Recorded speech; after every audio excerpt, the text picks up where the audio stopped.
A todas las personas que nos siguen, bienvenidas a una historia más con M de Mujer Mexicana. Hola, querida Ilian, ¿qué estás haciendo? Estoy analizando a las mujeres más importantes en la historia de México. Marina, ¿sabes qué día es hoy? Hoy es día de historias con M de Mujer Mexicana. Estoy segura que te gustará este programa, pues nuestra invitada es muy especial. Así es, Marina. El mes de septiembre es muy importante para todas las mexicanas y los mexicanos. Y qué mejor que tener a esta invitada, Yolanda Camacho Zapata, doctora en Historia por la UNAM y actualmente ocupa el cargo de directora general del Archivo Histórico del Estado de San Luis Potosí, licenciado Antonio Rocha. Qué mejor que ella que nos pueda contar la valentía de muchas mujeres a lo largo de la historia de México y qué hicieron para poder salir adelante ante los obstáculos que se le presentaron. Vamos a escucharla. Dicho esto, comenzamos. Pues bienvenidas a todas las personas que nos están acompañando el día de hoy a Historias con M de Mujer Mexicana. Sí, mi querida Elian, este espacio para conocer a mujeres cuyas historias personales y profesionales pues no son siempre inspiradoras para desarrollarnos, empoderarnos y también ayudarnos entre nosotras. Así es, Marina, y qué mejor que un programa especial para hoy, este mes de septiembre, que es tan importante para todos los mexicanos. Y bueno, me presento, yo soy Ilian Maldonado. Y yo soy Marina San Martín. Pues de verdad, muchísimas gracias a todas las personas que están siguiendo nuestros canales, nuestro canal de YouTube. Afortunadamente, Marina, tuvimos un incremento interesante, te lo participé y hubo bastantes vistas en el último video, situación que de verdad me alegra. Entonces, bueno, pues ojalá y se sigan suscribiendo al canal de YouTube, Historias con M de Mujer Mexicana, y por favor escríbanos al correo mdemujermexicana@gmail.com para saber a qué otras personas quieren o están interesadas en ver, a qué mujeres con trayectorias brillantes, con trayectorias que quisiéramos saber un poquito más, qué hay detrás de esa mujer, cómo llegó a ser lo que es y obviamente conocer su día a día. Y por favor también síganos en Twitter en @historiasmmujer. Sí, estamos muy contentas porque tenemos más seguidoras y seguidores.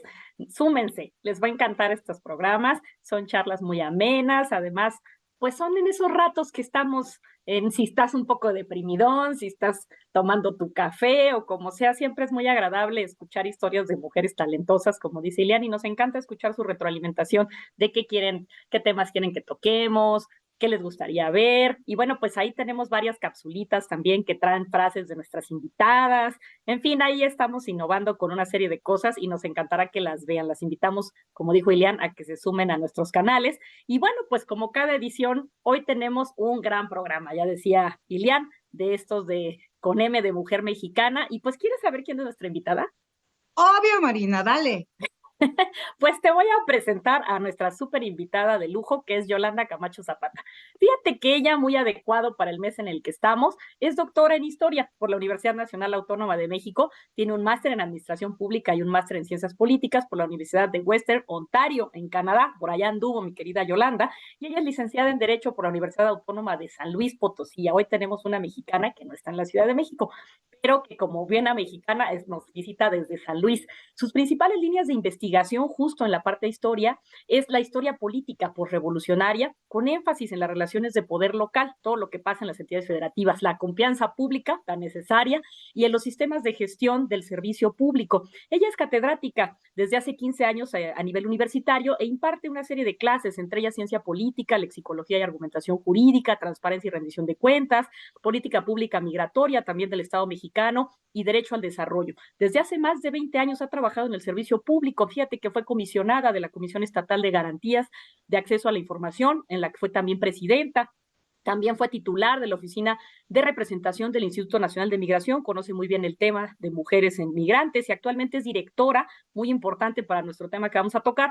Ella es directora general del Archivo Histórico de San Luis Potosí, licenciado Antonio Rocha. Y en lo personal, pues en sus hobbies y cosas que le gusta hacer, además de todo esto que es una maestra ya de nata, pues le gusta leer mucho, cocina y cocina muy bien y además le gusta andar haciendo senderismo. Así que, ¿te parece? Vamos a conocerla. Obvio, y ojalá nos pueda dar la receta del mole. Me parece muy bien. Es eso lo que necesitamos el día de hoy. Muchísimas gracias, Marina. Pues vamos a darle a la siguiente sección. La historia de nuestra invitada con M de Mujer Mexicana es... Bienvenida a Historias con M de Mujer Mexicana. Eh, Me surgen muchas ideas, porque eres multifacética, estamos escuchando quién es Yolanda, pero qué mejor que escucharlo de ti, de tu viva voz. ¿Quién es Yolanda? ¿Y por qué? ¿Por qué historia? ¿Por qué estudiar esta carrera? ¿Qué te apasionó para? Cuéntanos un poquito de tu trayectoria personal y profesional, por favor. Claro que sí, primero muchas gracias por tenerme entre ustedes, Ilian Marina. Siempre es un gusto poder compartir todas estas historias de mujeres mexicanas y sobre todo poder ver que una no está sola, ¿no? La historia tuya se parece a la historia de alguien más y entonces vamos así encadenando nuestras historias, diciéndolas con lazos mucho más fuertes. Entonces, primero que nada, muchas gracias. ¿De quién soy? Fíjate que un poco donde la vida me ha llevado, ¿eh? Soy donde las cosas han estado ocurriendo y ha hecho que ocurran también. De joven yo creí que la justicia era lo que iba a salvar a este país, o sea, el sistema de justicia iba a ser lo que iba a poder sacar todos estos problemas que México siempre ha tenido. Yo soy niña de los 70, entonces yo nací en medio de crisis, ¿no? Pero también es cierto que nací, y esto porque acabo de leer ayer una encuesta, en la época de los 70 es donde más la gente creíamos en los datos y en las ciencias. A últimas fechas, según este estudio, creemos más en percepciones que en datos. Y eso a mí me parece gravísimo, ¿no? Pero también es cierto que nos marca a todos los que nacimos a mediados de los 70, que creíamos realmente en hacer las cosas con base en cuestiones que se pudieran medir, que se pudieran tocar, que se pudieran ver por todos nosotros. Entonces, yo entré a estudiar leyes por eso, porque yo creía en el sistema y sigo creyendo en el sistema de justicia, pero luego me di cuenta que a lo mejor necesitaba un poquito más y ya después de algunos años de trayectoria profesional, se dio la oportunidad, porque la buscamos, de ir a estudiar a Canadá y empecé estudiando la maestría en administración pública, porque a lo mejor esto es cosa de recursos, ¿no? De cómo movemos el dinero a la gente y cómo se va haciendo todo este entramado entre administración pública, sistema político y sistema legal. Y luego cuando acabé, nos fuimos recién casados, mi esposo y yo, los dos con becas, y entonces mi esposo tenía una beca más larga que la mía, mi programa era nada más de un año, y entonces a mí me quedaba un año y medio todavía por estar en Canadá, y una de mis maestras, Carol Lagoch, que es una doctora especialista en recursos humanos, me dijo, oye, Yola, ¿y tú te tienes que quedar, verdad? Y le dije, sí. Dice, estudia otra maestría, ciencias políticas es lo natural contigo. Y entonces dije, pues sí, cierto. Y entonces apliqué y me quedé en la segunda maestría. Pero después, y lo digo siempre un poco de broma, ¿no? Luego me di cuenta que este país es mucho, no se puede entender y a lo mejor a veces necesitamos una especie de diván de psiquiatra como para ir atrás y entender por qué somos el país que somos y por qué actuamos los mexicanos y mexicanas como lo hacemos. Y entonces dije, es que como cuando uno tiene que irse hacia atrás en su propia historia, y entonces decidí irme por historia política. Y entonces por eso estudié el doctorado en historia política y me fui a la UNAM, lo cual fue todo un reto, porque yo vivo en San Luis Potosí, soy de San Luis Potosí, tengo familia en San Luis Potosí, y, pero afortunadamente la UNAM con esta magnanimidad que la ha caracterizado desde su fundación, me acogió y no nada más eso, sino que tuve maestras, específicamente mujeres, por pura casualidad, que me fueron guiando y me fueron formando y bueno, al final hasta me acababa quedando en casa de ellos para poder terminar el doctorado porque al mismo tiempo estaba trabajando, ¿no?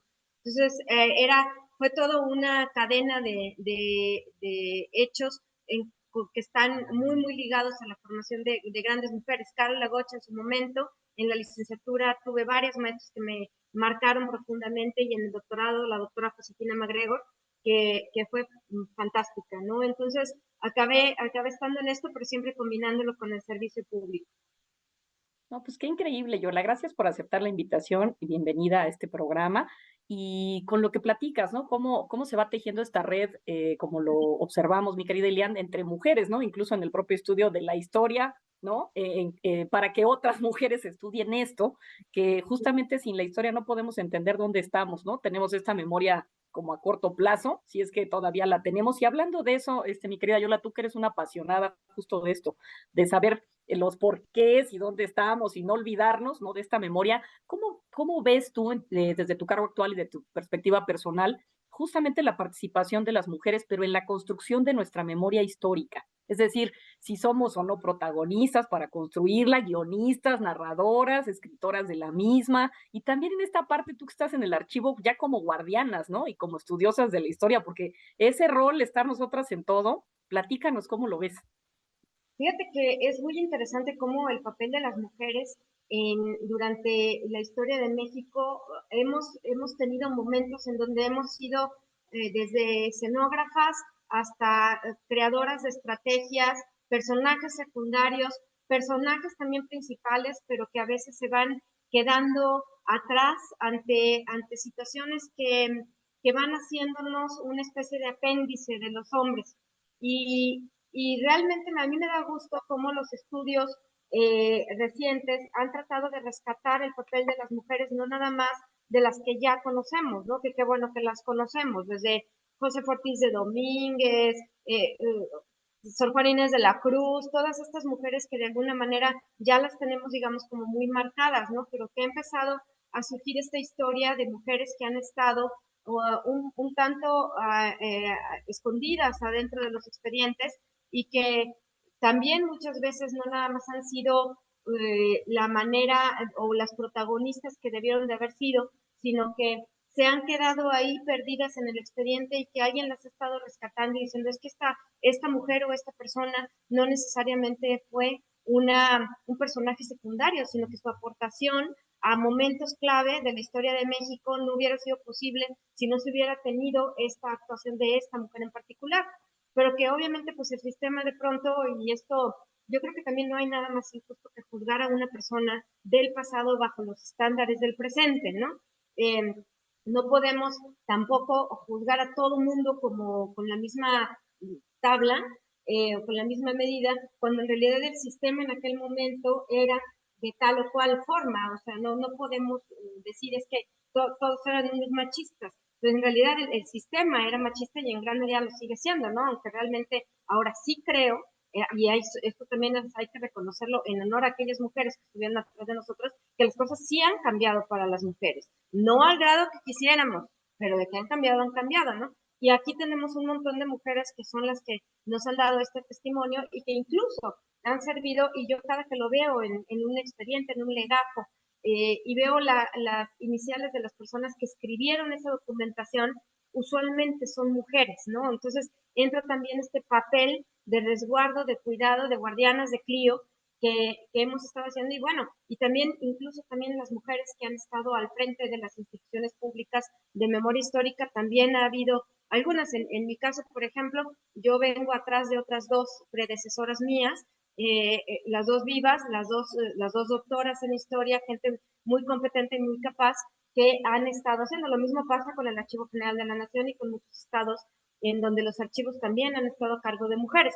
Y también esto también no creas, también lleva a cuestionar un poco qué tanto seguimos viendo ciertas tareas como femeninas. Entonces, las mujeres generalmente son las que guardan la memoria histórica de la familia, ¿no? Y que tu abuelita hizo, y tu tío vino, ¿no?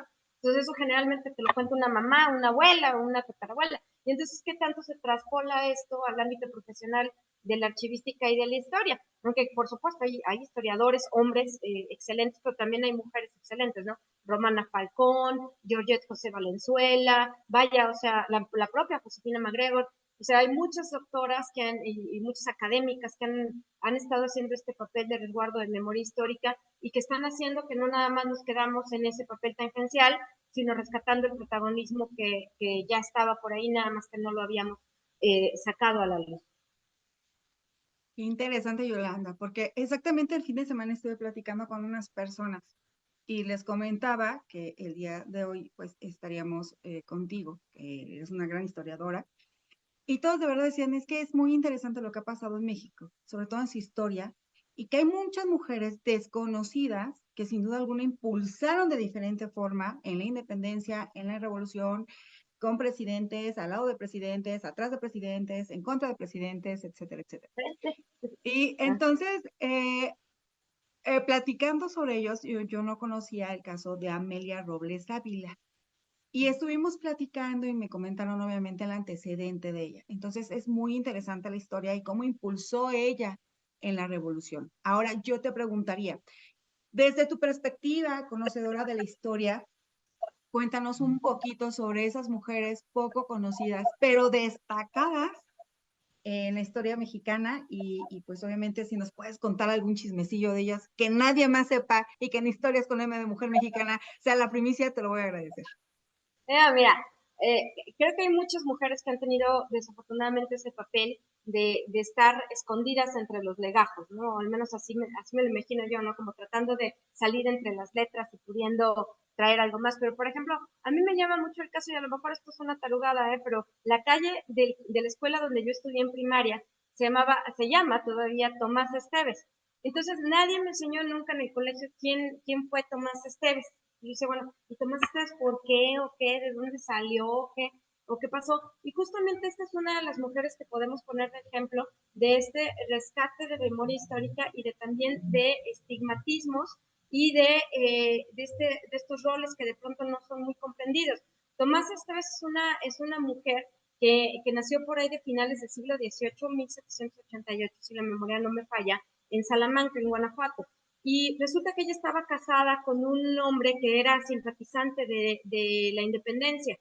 Y de pronto, al muy poco tiempo de que inicia la gesta independentista, matan al esposo. Y entonces Tomás Esteves lo que hace es continuar con la labor de su marido, pero ella era muy guapa. Hay un par de fotografías en donde realmente te das cuenta que era una mujer para los estándares de esta época y para los de esto con una tez una cara muy finita, con una mirada guapa y le empiezan a llegar pretendientes, ¿no? Como siempre, ¿no? Ya saben que cuando enviudan, pues ahí está, ¿no?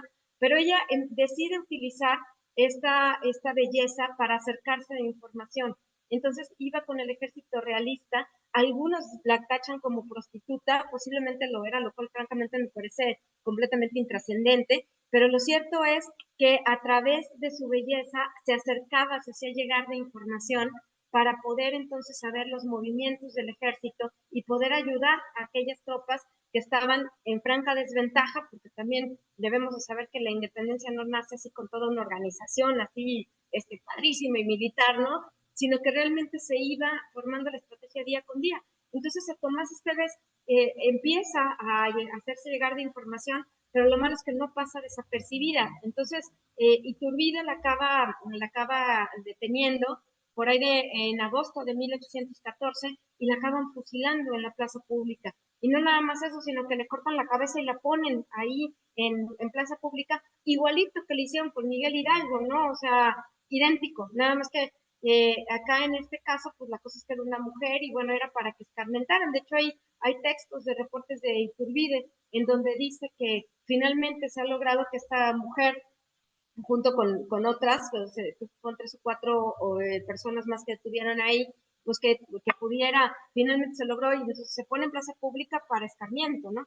Pero también pasa más o menos lo mismo y más o menos por la misma época y también por el mismo Iturbide, un grupo que se tiene contabilizado entre 100 mujeres, 120 entre abuelas, niñas, mujeres, etcétera, que en una población que se llama Barajas en Pénjamo, también en Guanajuato, las detuvieron a todas parejo. ¿Por qué? Porque ayudaban tanto a proveer de información, que era lo que más, es que una mujer pasaba desapercibida. Entonces, mientras estaban vendiendo las gorditas, lavando la ropa, haciendo este tipo de cuestiones, pues entonces te vas enterando de información. Y entonces ahora sí que, para que no hubiera duda, las detuvieron a todas. Estuvieron más o menos entre 2 y 3 años detenidas, entre el 14 y el 17, 18, fue variando, pero a todas con la misma categoría. Ahora sí que no preguntó no avisó ni agua va, sino que las agarran a todos.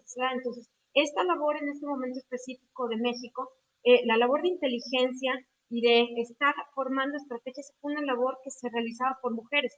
Esta especie, si lo queremos ver de manera medio romantizada, de Matajaris, de esta idea de estar llevando información y utilizando decían la seducción y el engaño y la belleza como un arma, pues esto también, digo, yo no he visto un hombre que lo acusen por ser guapo, ¿no?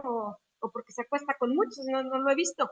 Y bien que sabemos que varios de nuestros héroes patrios fueron canijos, del mismo Miguel Hidalgo, no fue así como que tú dices que bruto, el ejemplo de castidad y devoción, ¿no? mira, que esto no le quita una cosa a la otra, ¿no? Cuéntanos de Miguel Hidalgo, Yolanda, ahorita que nadie nos está escuchando. Hidalgo ya lo tenemos muy visto, ya se ha dicho todo lo que tenemos que decir de Hidalgo, o sea, con una historia apasionantísima y lo que tú quieras, pero ciertamente también entonces es momento de rescatar estas historias. Está, por ejemplo, la esposa de Pedro Moreno, que se llamó Rita Pérez. Rita Pérez, pobre mujer, o sea, esta le fue del nabo. Esposo independentista, ¿no? Ahí dan armando todo.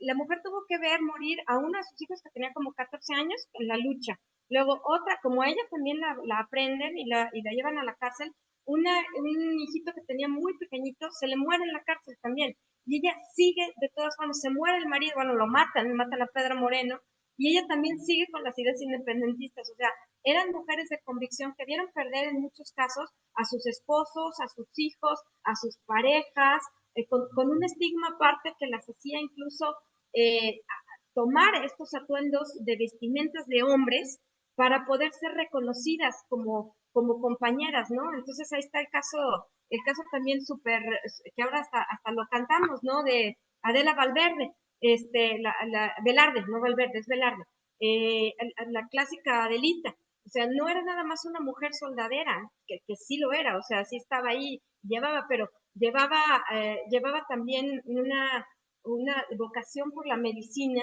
que le hace que en ese entonces se unió a la Cruz Blanca, que era esta brigada de rescate. Entonces ella con esas mujeres hacían no labores de auxilio y cárgales el rifle, era cúralos y sálvales la vida, que es muy distinto al discurso que de pronto nosotros tenemos de la delita, ¿no? Y si se fuera con otro, y si no fuera mi mujer, eso es lo de menos, que se acostaran con quien quisieran, la verdad es que se lo merecían.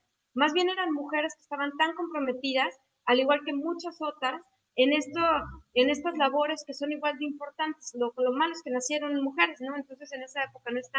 Pero como esas, hay un montón, ¿no? María Cristina, ya mujeres ya mucho más actuales, ¿no? La propia Dolores Jiménez y Muro, bueno, Carmen Parra Alanís, Carmen Cerdá. O sea, son muchas mujeres que por ahí están, que digamos ya son las comillas famosas, pero lo cierto es que hay líneas historiográficas súper interesantes que están abordando muchos historiadores e historiadoras para darles este protagonismo que las mujeres hemos venido reclamando, ¿no? Que a veces se ha hecho, no es una necedad, o sea, es simplemente hacer visible aquello que de pronto no se había tomado en consideración y que ahorita es un momento oportuno para hacerlo. Ahorita que ya vemos muchas mujeres con voz, muchas mujeres que estamos en lugares. Yolanda, oye, si por ejemplo ahorita pudieras hacer un libro investigando alguna de las mujeres que tú consideres más importantes, ¿sobre quién investigarías? Yo creo que me iría con Tomás Esteves. Hay muy poco de ella y es por un interés personal, pues la verdad es que siempre nacen estas cosas por nivel personal, ¿no? A mí me interesa mucho este papel que ejemplificado en Tomás Esteves nos estamos luego por cuestiones a lo mejor hasta medio mojigatas, ¿no? De decir, ay, ¿cómo lo hizo? ¿Por qué? Porque era necesario. O sea, era necesario porque su patria lo requería y creía en eso, tanto como para dar su cuerpo, fíjate. Yo no lo haría. Yo no lo haría. No, y hablando de esto que dices, Yolanda, pues creo que es importante esa visibilidad que se está dando y estas historias que tú has señalado y que la verdad es que el papel era fundamental, el que teníamos nosotros en la historia. Lo que pasa es que, como dices, pasaba desapercibido y yo creo que por eso era tan eficiente, justamente porque como éramos mujeres, ¿no? Y pues nadie daba que estuvieras tú ahí con esta situación de inteligencia, de información, en cierto modo de espionaje, pues pasabas desapercibida. Y yo creo que ninguna de las personas pues decidió ser independentista y revolucionario. O sea, la vida te pone en una situación donde tienes que decidir si luchas o no luchas. Y si tu familia está en riesgo, pues por supuesto que las mujeres tenían que hacer todo para ello, ¿no? Siempre hemos sido, eso es parte, como digamos, de nuestro modo de ser, ¿no? Y creo que sería importante reconstruir porque siempre se crean como esos mitos, ¿no? Como que nunca podemos ver a las personas como humanos, y por supuesto que con las mujeres se carga más, ¿no? Ah, no, claro, es que seguramente ella obtenía seduciendo, ¿no? Es que claro, porque como era prostituta, entonces andaba metida en la perdición, ¿no? No, pues claro, porque Adelita lo importante no era lo que dices que curaba a los soldados, sino era que se había ido con otro, ¿no? Hasta la canción se elabora con este discurso que es totalmente cargado, ¿no? En el tema de discriminación. Y hablando de eso, voy justo con la siguiente pregunta, ¿no? En esta parte de que nosotras históricamente, pues hemos sido ¿no? discriminadas o las estigmatizadas con una carga de, pues digamos, los héroes patrios, prácticamente ellos no cometieron ningún pecado más que liberar, ¿no? Y en cambio las mujeres sí teníamos esa carga negativa, ¿no? ¿Tú crees que digamos, esa redacción de la historia, no contada por nosotras, aunque hemos sido protagonistas clave para incluso cambiarla, en algunos de los casos no lo sabremos porque no está escrita, digamos, ¿crees que eso ha generado justamente estos parámetros, estos enfoques con carga discriminatoria, con carga de prejuicio, ¿no? Me gustaría saber tu punto de vista de si hay alguna manera de reivindicar esta situación de narrativa, que creo que sí es importante, pues porque al final tu papel es, como decías tú, es objetivo para o no. Y por qué en el caso de mujeres siempre se logró porque pues, era guapa, ¿no? O sea, o porque andaba ahí, ¿no? De cascos ligeros, todas esas frases ridículas, ¿no? En vez de decir que tuviste un papel, digamos, de otra manera, porque incluso la propia Sor Juana, ¿no? Pues es que era monja, ¿no? O sea, era creadora porque no tenía otra cosa que hacer más que crear, ¿no? O sea, como que en un papel de opuesto, pero como muy deprimente, ¿no? En algunos momentos. Y esa narrativa no se ve en el tema de los hombres. Entonces, cuéntanos un poco por ahí. Mira, yo creo que tiene mucho que ver a que la gente que estamos ahorita, los que somos cuarentones, casi cincuentones, y para atrás, la manera de enseñar historia es una manera muy simple, porque nos enseñan la historia de bronce, o sea, que empezamos a ver la historia o nos enseñan a ver la historia como si fuera un libro de cómics de buenos y malos, ¿no? Entonces, en el caso, por ejemplo, de la independencia, los españoles eran los malos, los indígenas eran los buenos.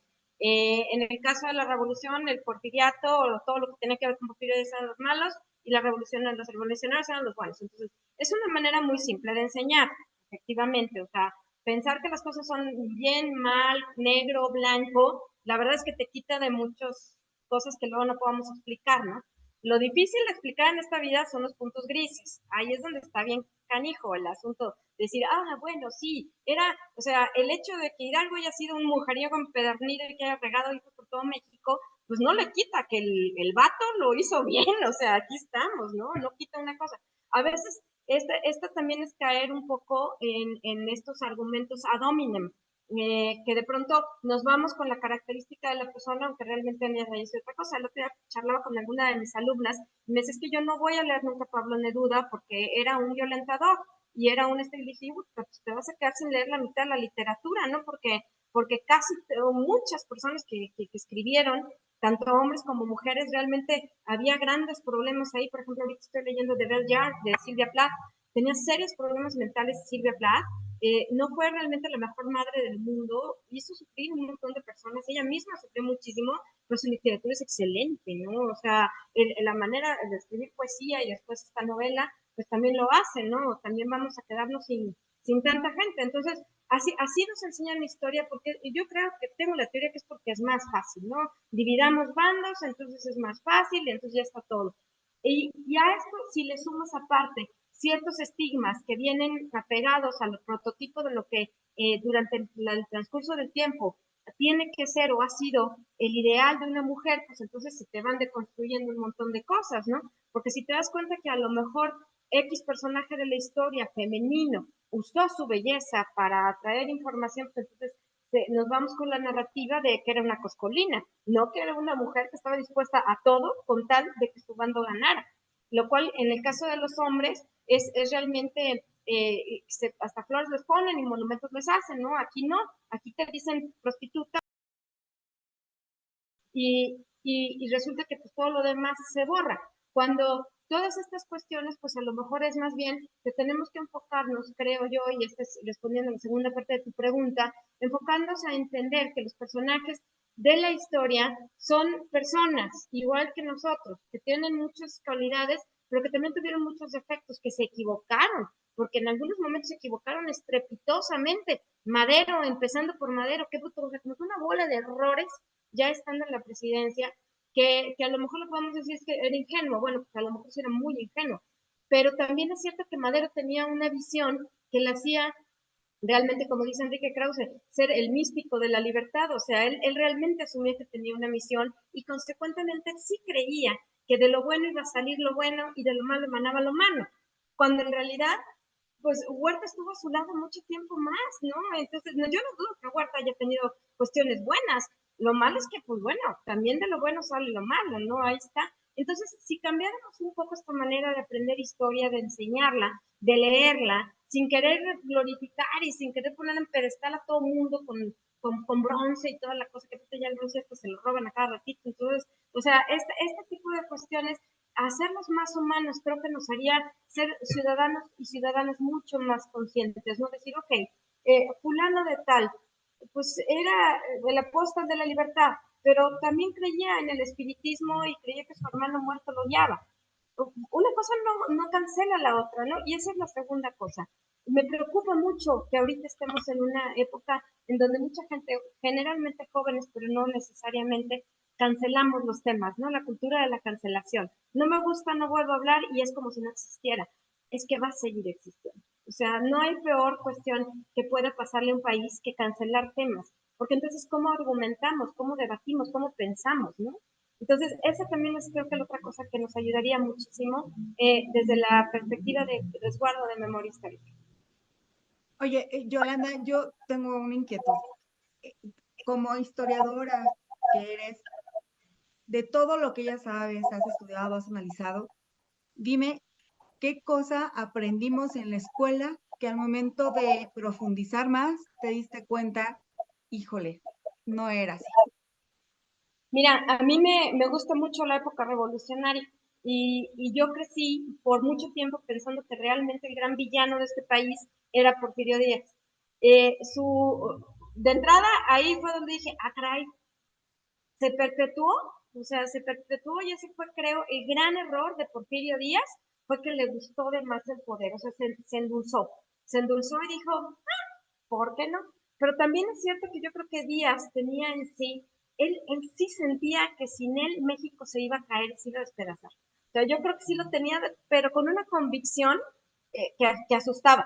O sea, por eso se quedó tanto tiempo, pero en realidad creo que también Díaz, gran parte de la comunicación de este país, que es inmenso, con un territorio vastísimo, con una complicación geográfica de aquellas, no estaríamos conectados si Díaz no hubiera tenido muy bien marcado crear toda esta red ferroviaria. O sea, toda esta, aplicar la técnica de su gabinete de los científicos, es que en su momento no era un error garrafal. Claro, tenía muchas cuestiones, le importaba un bledo el bienestar social y si se morían 20 o 30 o 40,000 campesinos por cuestiones de salud, realmente creo que le importaba dos cominos, ¿no? Pero lo cierto es que no podemos entonces así como poner en una balanza y decir si era bueno o no era bueno, si era malo o no era malo. Bueno, tenían errores y aciertos como cualquiera de nosotros lo podemos tener, pero en el caso de él es exactamente igual, ¿no? Porque me preocupa mucho que seguimos haciendo lo mismo. Luego tendemos a poner a los personajes del presente y ponerlos como los grandes villanos o como los grandes héroes y salvadores, cuando México ya ha tenido muchos de esos. O sea, yo creo que más bien lo que necesitamos son ciudadanos y ciudadanas a secas y ya con eso me doy de salto. Pues sí, qué interesante. La verdad que era interesante. Nos vamos con esta preguntita. ¿Les parece la última? Les juro. Oye, ¿tú has tenido algún tema de discriminación? Y ya sabemos que eres multifacética. ¿Cómo podemos hacerle frente a esta situación? Y como eres multifacética y has estado en varias áreas, me gustaría saber en cuál de todas estas áreas tú percibiste más este desagradable fenómeno. Mira, a mí me ha costado mucho trabajo asumir que yo vengo del privilegio. O sea, sí es cierto, soy mujer, pero soy una mujer que está dentro del 10% de esta población mexicana. Fui educada en una casa clase mediera. O sea, mis papás eran profesionistas, trabajando, etcétera, con momentos altos y bajos. Fui educada en escuelas privadas también. O sea, eso me pone aparte de un montón de mexicanas. Fui estudiado becada, estudié en el extranjero. O sea, me ha costado un lugar y la mitad del otro, porque también he sido siempre muy estudiosa. Pero hablar en mi caso también tengo que reconocer antes que otra cosa que vengo desde el privilegio. Eso me queda clarísimo y me han ayudado a entenderlo muchas mujeres a mi alrededor. Pero lo cierto es que sí he tenido dos, tres cuestiones, ¿no? Soy una mujer de un carácter muy fuerte. O sea, yo no tengo de pronto filtros y lo que digo, lo que pienso, lo digo.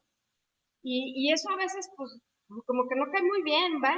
O sea, no están acostumbrados a decir cosas o a escucharlas. Entonces, eso he sentido así como que ciertas cosas. Pero tengo dos experiencias que me gustaría compartirles. La primera ocurrió ya hace un buen número de años. Yo ahorita tengo 47 años, en ese entonces tenía menos de 40, y ya tenía yo un primer cargo de notorio, digamos, después de un buen de años, que llevo en este chorro tiempo. Y entonces estábamos en una reunión, había 3 personas, 2 de las cuales eran hombres y estaba yo. Era una situación que teníamos que trabajar juntos, era muy complicado, no le hallábamos la salida, era una cuestión que tenía que ver con cuestiones políticas y legales y todo, y bueno, ya llevamos ahí horas tratando de lograr un entendimiento y todo, y entonces de repente una de las personas que es un tipazo, es una muy buena persona, pero de pronto se frustró, entonces se frustró y empezó a decirle maldiciones, como si yo no los hubiera oído nunca, ¿no? Pero este cuate se puso rojo, Yolanda, perdóname, de verdad es que ya no supe qué onda es que esto ya me tiene hasta el gorro, y entonces le dije, no te preocupes, pero en eso antes de que yo estaba a punto de decir no te preocupes, cuando la otra persona, que también era hombre, voltea y le dice, no hombre, no te apures, y le da una palmada en la espalda, y dice, Yolanda es vato. En ese momento no supe si sentirme ofendida o sentirme halagada, porque yo ya había entrado al club de los niños, Yolanda es vato. Era un reconocimiento de decir, es una igual a nosotros. O sea, puedes hablar con ella porque Yolanda es vato. Ya no dije nada, ya no dije nada. O sea, ya no dije nada porque en ese momento realmente se los juro que yo que hablo mucho, speechless, o sea, sin palabras. Esa fue una de hace mucho tiempo. Y estoy segura que estas 2 personas ni siquiera lo hicieron adrede, ¿eh? O sea, no fue para ofender, fue al contrario, como para decir, esta es una de nosotros, o sea, esta vieja le piensa, a decir. Y la otra fue hace poquito, estaba en un seminario en la universidad y de estos coloquios de maestrantes en donde presentan sus avances de investigación, y había un chico que ya no estaba tan joven, un cuatro, un estudiante, hombre también. Y entonces me di cuenta que después de que presentó, le empezamos a decir todos los profes, pues nuestras aportaciones, ¿no? Para que mejorara su trabajo. Y entonces a todos los doctores hombres les decía, sí, doctor, claro que sí, doctor, ¿cómo no, doctor? Y a otra colega y a mí nos decía, sí, maestra, claro que sí, maestra, ¿cómo no, maestra? Yo estoy seguro que él no quería discriminar, pero en ese momento me quedé pensando en los 5 años que me pasé yendo y viniendo a México, yendo a seminarios como los que él tuvo, escribiendo, indagando en los archivos, dejando a mis hijos y a mi esposo para estudiar el doctorado, y dije, ya no. Y entonces dije, a ver, quiero hacer una observación. Dice, acabas de referirte a mis colegas fulano y sultano como doctores. Quiero aclararte que mi colega Sultana y yo también somos doctoras. Entonces, si te vas a referir a todos como profesores, me parece perfecto. Pero si te vas a referir a nosotras, danos el grado que nos corresponde, que es doctoras. Entonces, de ahora en adelante me dices doctora. Yo no soy, y se los juro por Dios santo, sino que me caiga un rayo ahorita, a mí no me importa que me digan doctora, o sea, no me interesa, mi vida cotidiana no me importa. Pero también es cierto que estos micromachismos, ya no soy la de hace 10 años que no supo qué decir. O sea, ya pasaron 10 años y ahora sí sé qué decir. Y es decir, no nada más por mí, sino por mis colegas, que tenemos un cuerpo docente de prácticamente el 50% de doctoras. También, de hecho, el otro estaba haciendo esto que hicimos que hasta somos más, que realmente nos ha costado un trabajo lograr el doctorado. Y entonces en el ámbito académico no es por sangronada, es por visibilizar. Entonces, en ese momento, pobre chavo, la verdad es que sí, yo estoy segura que no quería hacerlo, pero los micromachismos son así, los micromachismos no tienen intención. Los micromachismos son construidos a través de tus prácticas ordinarias. Empiezan con un tiéndele a la cama a tu hermano, o mi hijo no sabe de cocinar porque esa es tarea de mujeres, y acaba con un maestro y al lado tu colega es doctor, o sea, entonces no, ya no, o sea, ya, yo creo que ya no se debe de permitir este tipo de cosas, y empezar a hacer este tipo de cultura en donde realmente el lenguaje igualitario que realmente es igualitario y que los pisos parejos sean parejos en el servicio público, en la academia o en donde sea. Ahí se hizo un silencio sepulcral en el salón, ¿no? Y pues sí, desde entonces todo el mundo me dice doctor Camacho en la universidad, no de muy buena gana, ¿verdad? pero lo cierto es que en ese momento dije, caray, un, dos, tres por mí, por todas mis amigas, oye, tanto trabajo que nos ha costado, no estoy diciendo que a mis colegas hombres no les haya costado, porque yo sé que les ha costado muchísimo, porque los conozco, porque somos amigos, ¿no? Pero también es cierto que es momento de que estas nuevas generaciones entiendan que los grados académicos o los grados de cualquier nivel se batallan igualito y por el hecho de ser mujer no te lo tienen por qué quitar. No, pues excelente, Yolanda. Es que es cierto, ese tema de visibilizar y de hacer que el discurso sea el mismo, es justo, ¿no? Como en estas entrevistas donde luego a grandes deportistas o a grandes protagonistas les terminan preguntando qué cocinan y si saben cocinar, ¿no? O estas tonterías como de tareas muy asignadas a la casa que no tienen razón de ser, en vez de preguntarles de su trayectoria, de su preparación, de a lo que veniste a hablar, ¿no? Y justamente parte de lo que se quiere, de que Ilian y yo queremos hacer con este programa es eso, o sea, digamos, tener conversaciones de cualquier tema, ¿no? De múltiple, ¿no? De distintas áreas, pues como hablamos las mujeres y las personas, ¿no? En una situación sin distinción de nada, ¿no? Así que muy interesante este primer bloque, querida Yolanda, muchas gracias, pero ahora vamos a jugar algo. Espero que te guste jugar. Y seguro que sí, porque como somos contemporáneas, ¿no? La basta es un juego que tú seguramente has jugado más o menos, ¿no? Así que si te parece, vamos a la siguiente sección, ¿te parece? Vale. El basta de preguntas con M de Mujer Mexicana. Pues bueno, Yola, como lo dijo nuestra querida Marina, es el juego de destreza, no, tampoco es así como, ay, ahora la teja, ¿te acuerdas cuando jugabas avioncito, no? No, tampoco es atinarle al cuadrito, no, nos fuimos más leves, Marina y yo nos fuimos con la situación de la basta. Y bueno, ¿te acuerdas cómo era la categoría? Y entonces decíamos la letra. Nosotros lo ambientamos a historias con M de Mujer Mexicana. Te vamos a hacer una pregunta o unas preguntas y tú nos vas a decir lo primero que se te venga a la cabeza. ¿Te parece? Va, Vale. jalo, llégale. Pues listo, mi querida Yola. Puede ser, no solo te quedes así con una palabra, puedes desarrollar un poquito, pero rápido. Es así como, ¿no? Como tú eres de ágil. Oye, pues la primera que te quiero hacer es qué querías hacer cuando eras niña. Si algo de tu infancia se acercaba a lo que eres hoy, ¿y qué le dirías a la Yola? Son como dos ahí, pequeña, si pudieras ahora. Abogada. Siempre quise ser abogada, siempre supe que iba a hacer esto. ¿Qué le diría? Que se relaje. O sea, siempre he sido muy cuadrada, o sea, nunca llegaba tarde, siempre entregaba todas las tareas, siempre soy súper bien portada. La verdad es que si me hubiera relajado más, no hubiera pasado nada, o sea, hubiera sido lo mismo, pero me encantaría volver entre los 13 y 14 años y decirle, vienen los 15 años, no te pierdas ninguno, ve a todos, no pasa nada, o sea, no te vas a morir. Entonces, eso sería lo que le diría a mi yo de antes. Yola, oye, si pudieras viajar en el tiempo, ¿a dónde viajarías? ¿A qué época? ¿A qué mujer te gustaría conocer? Clementine Churchill, sin duda. La esposa de Churchill es un personaje que me fascina. La manera en la que estar al lado de un monstruo como era Winston no debe de haber sido fácil. Ella era una mujer muy preparada también, muy interesante intelectualmente hablando, que sufría lo que antes era calificado como con ciertas depresiones, que ahora no es otra cosa más que el agobio del poder y del poder cercano. Ella con sus hijas, su hijo también, que no era gran cosa, pero sus hijas, Diana Marigold, Sarah y Mary, fueron personajes súper interesantes. Entonces me encantaría llegar a esa época crucial de la historia mundial y en una época de guerra. A mí me encantan los conflictos. Lo mío son los escenarios complicados, me gusta muchísimo verlos.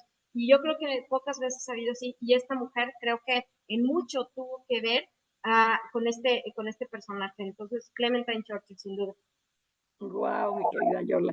No, es que además sí, como dices, con Churchill sí, nada fácil, ¿eh? Pero muy interesante y además clave, parteaguas de cosas.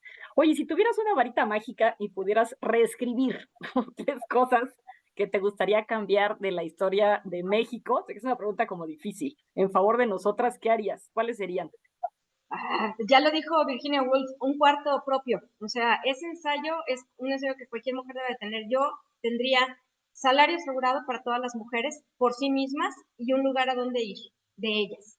O sea, yo creo que esas dos cosas pueden detonar todo lo demás, lo intelectual, emocional, etcétera, ¿no? Virginia Woolf lo dijo muy bien, las mujeres necesitan esa independencia económica para poder decidir si están o no están con quien sea, si van o no van, si vienen o no vienen, y un espacio propio que les permita no solo sentirse seguras y resguardadas, sino que les permita también a muchas de ellas expandir todas sus posibilidades intelectuales, artísticas, culturales. O sea, con esas dos cosas, lo demás se da solo, yo creo.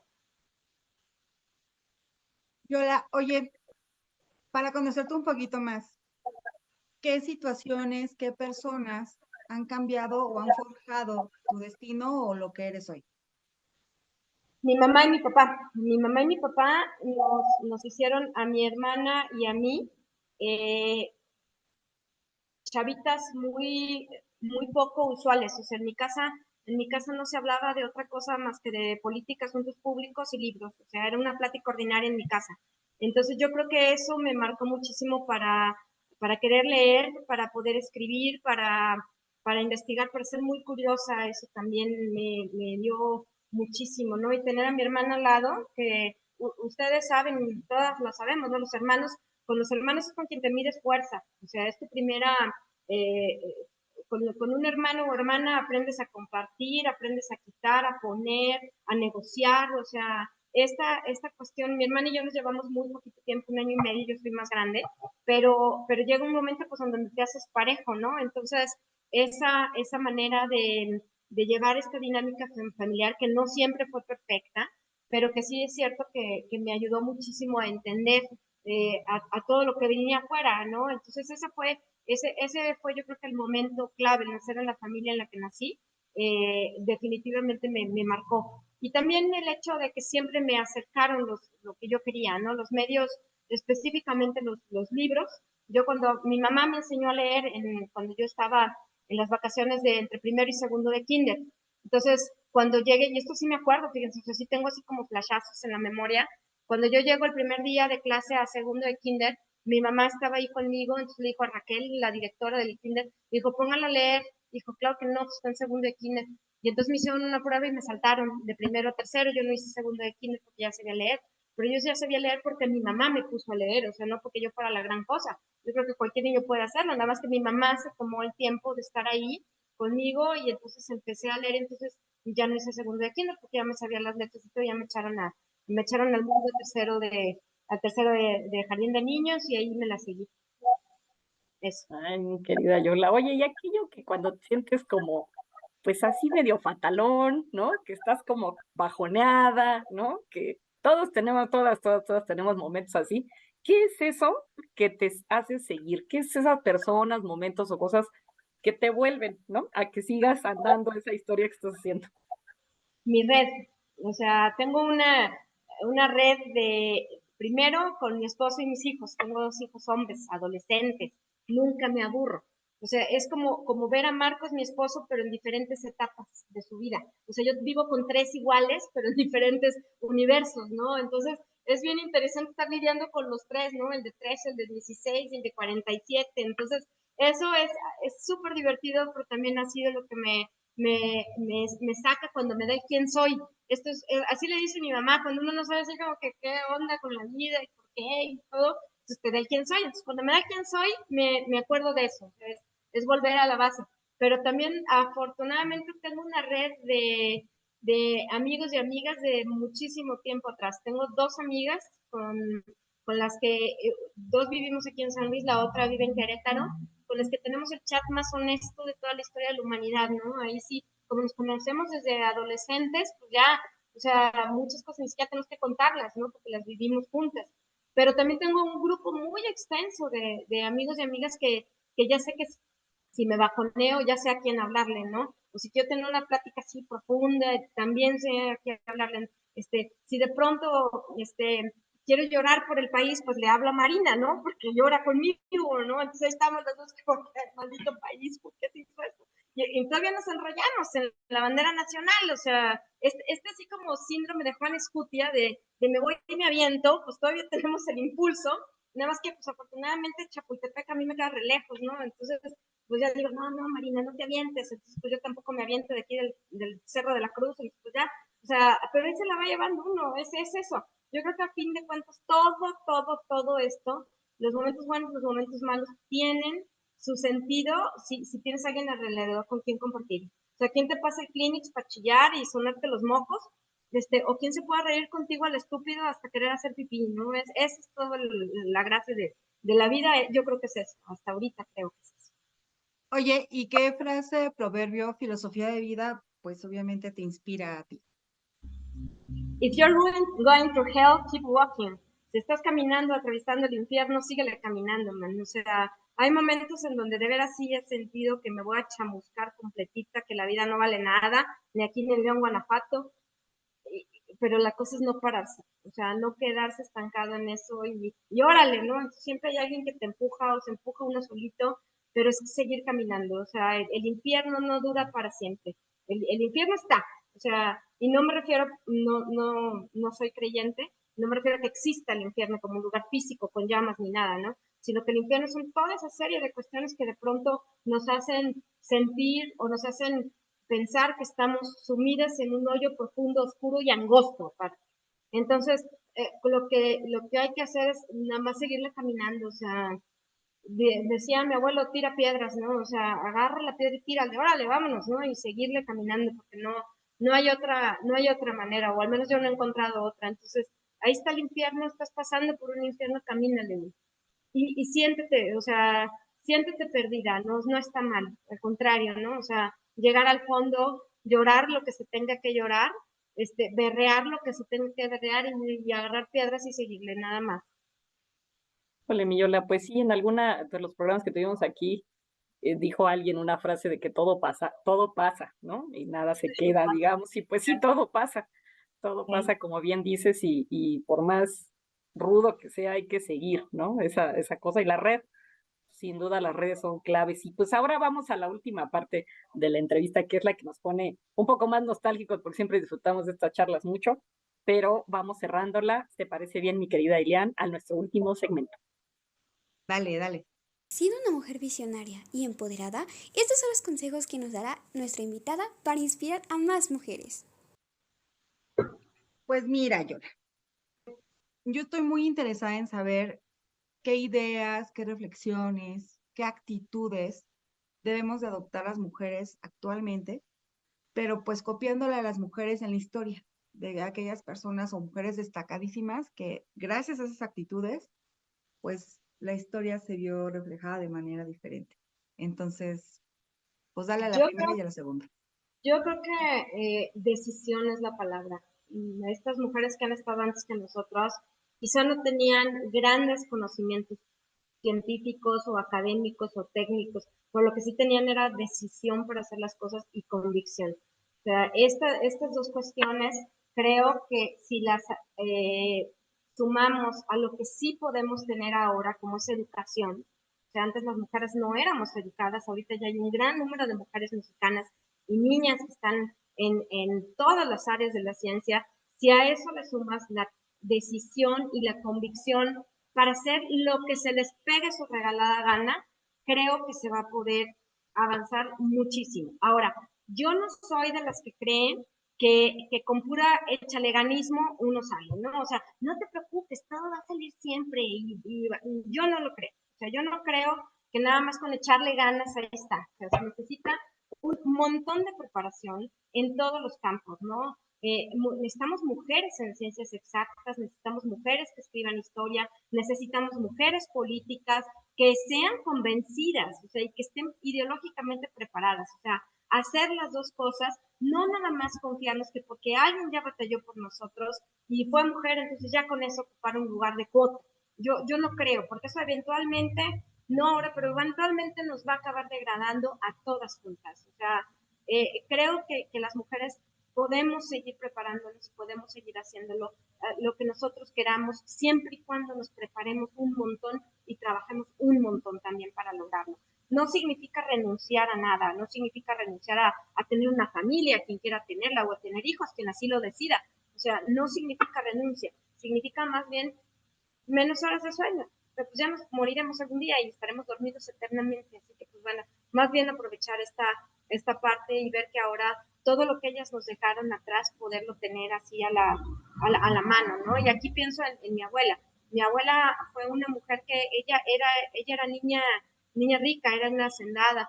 Y cuando muere mi abuelo, es mi bisabuelo, que muere de un infarto en la revolución, murió de un susto de la revolución, mi abuela, de pronto llegan los hermanos de mi bisabuelo con mi bisabuela, que estaba con un bebé recién nacidito, el hermano menor de mi abuela, y le dicen, muchas gracias Isabel por haber participado, gracias, y la sacan de la hacienda, y la avientan a San Luis con sus parientes, o sea, la dejaron sin nada.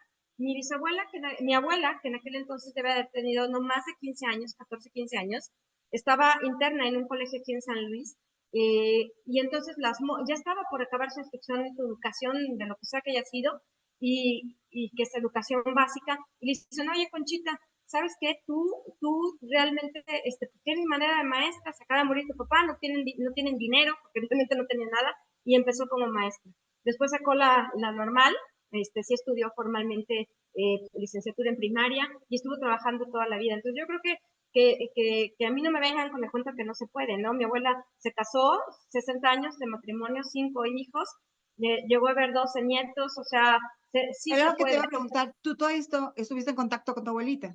Sí, claro, sí, es una de las mujeres que más me ha marcado. Mi abuela, en su época, que fue todo un trabajar, mi mamá estudió 2 carreras, mi mamá dijo, bueno, estudia para maestra, muy bien, acabó y dijo, ten, aquí está el título de maestra, ahora quiero ser abogada, y se metió a estudiar Derecho también. Entonces, yo vengo de por lo menos 2 generaciones atrás de mí, de mujeres que realmente han sabido qué es trabajar y qué es estudiar. Entonces, yo creo que si yo lo dejo de hacer, mi abuela se sale del panteón del Saucito y me jala las patas y con toda la razón del mundo, ¿no?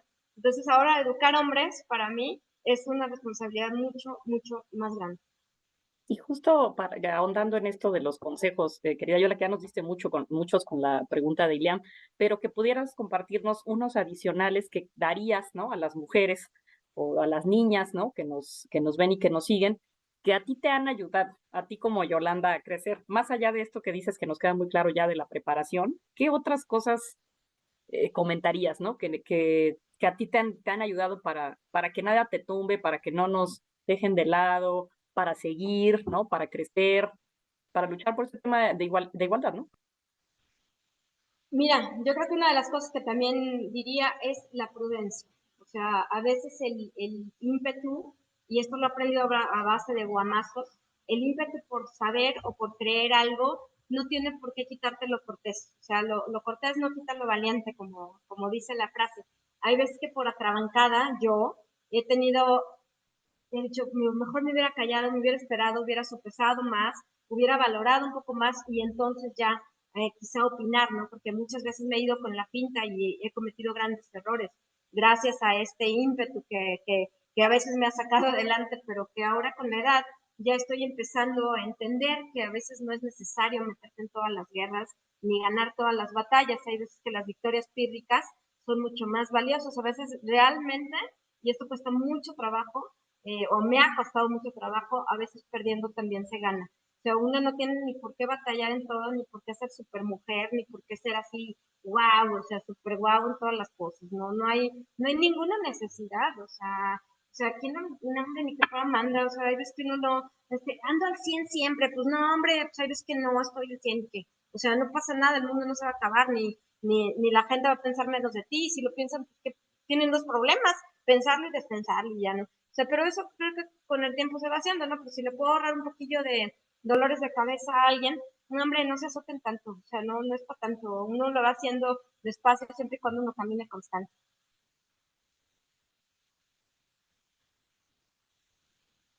Gracias, Millón.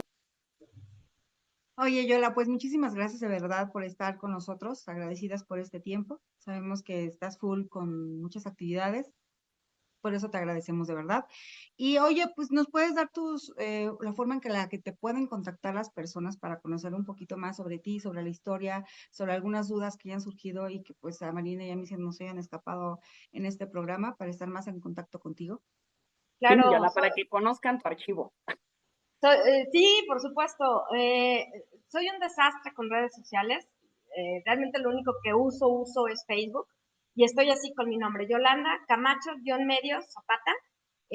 También tengo Instagram, Yol-CZ, Yol de Yolanda, nada más que unas 3 letras, que realmente no uso muchísimo. Y en X, antes Twitter, también como Yolanda CZ. Esas son las 3 redes sociales, pero también tengo mi correo electrónico si alguien me quiere escribir, yolanda.camacho@uaslp.mx. Entonces, con cualquier manera, por ahí estoy y de verdad que muchas gracias por el espacio. No, muchísimas gracias a ti, mi querida Yola, por conocernos no solo en lo profesional, sino sobre todo en lo personal.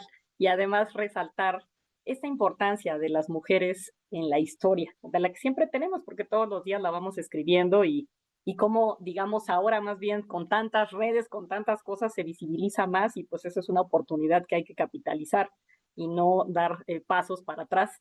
Muchas gracias por haber aceptado esta invitación, este proyecto tan noble que estamos haciendo con mucha convicción, Ilian y yo, ahí de a poquito como dándole, pero haciendo, creemos, un cambio sustancial con cada historia que se cuenta. Así No, hombre, es. al contrario, muchas gracias, Ilian, Marina, por el espacio, por crear este lugar en donde podamos encontrarnos todos. Pues mire, ya nos vamos a echar nuestro molito, nuestros ricos taquitos, porque obviamente tenemos que dar el grito ahí Enchiladas potosinas, enchiladas potosinas. Y pues muchísimas gracias, Yolanda, de verdad, por habernos acompañado y contarnos tu historia, la de una gran mujer con M de mexicana. Muchas gracias también a todos los que nos acompañaron en el programa. Síganos en nuestras redes sociales y en todos nuestros canales de comunicación. Los esperamos para la siguiente historia de otra mujer extraordinaria como ha sido Yolanda. Así es, se despiden de ustedes Ilian Maldonado. Y Marina San Martín. Y nosotras somos Historias con M de mujer mexicana. Feliz mes. Gracias, hasta la próxima.